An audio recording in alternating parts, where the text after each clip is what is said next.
Welcome back to another edition of the Matt Harvey Report on SidelineBuzz.com. I'm your host, Greg Larnard. This is the Word of G, where you sit back and listen, and I'll explain.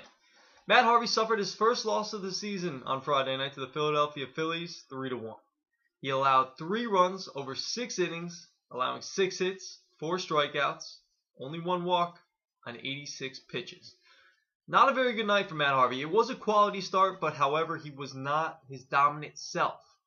He said having the extra days off in the middle of the week, they had off on Monday. They played a 2-game set with the Orioles, and then they had off on Thursday before they went to Philadelphia to play the 3-game set. And those extra days, he said, affected the sharpness of his breaking pitches. He was having to get ahead early with his fastball because he couldn't get his breaking pitches over. The Phillies recognized this early and often. They jumped on. Any chance they got, they jumped on Matt Harvey's fastball.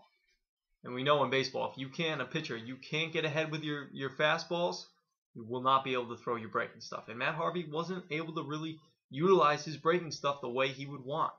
And you could just tell from watching the game, Matt Harvey wasn't his normal sharp self. And I'm glad that he recognized this after the fact, that he was talking about it after the game where he said, I realized I wasn't sharp. It was because of the extra days off.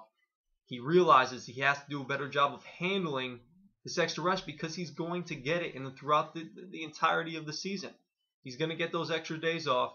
He may get a start skipped here and there. That was the plan the Mets set out for him from the onset, is that, hey, we're going to try to limit your innings as much as we can because we believe we're a good enough team to make it to the postseason. And we don't want to have happen what happened to the Nationals a couple of years ago where Steven Strasburg reached his innings limit and they cut him off. And he didn't get to pitch in the postseason.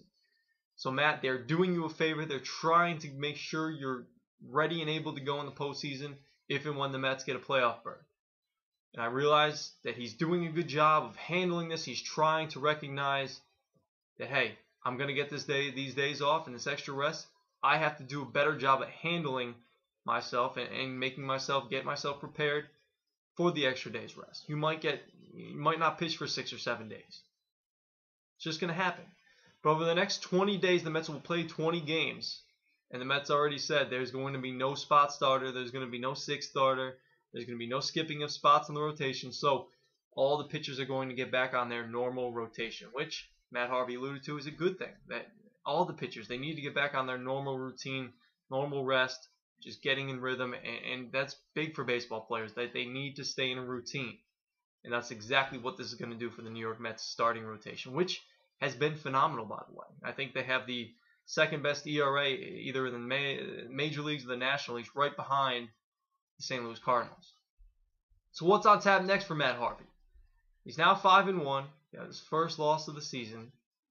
He will face the Chicago Cubs on Wednesday night. And this should be a fun series if you're a Met fan.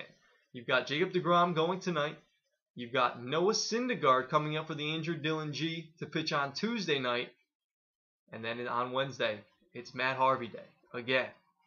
This may actually be better than Super Tuesday a couple of years ago where Matt Harvey and Zach Wheeler pitched against the Atlanta Braves in a doubleheader. So it'll be interesting to see how Matt Harvey rebounds from his first loss of the season. We'll find out on Wednesday. This has been your Matt Harvey Report on SidelineBuzz.com. I'm your host, Greg Larnard, for the Word with G, where you sit back and listen, and I'll explain. Catch you next time.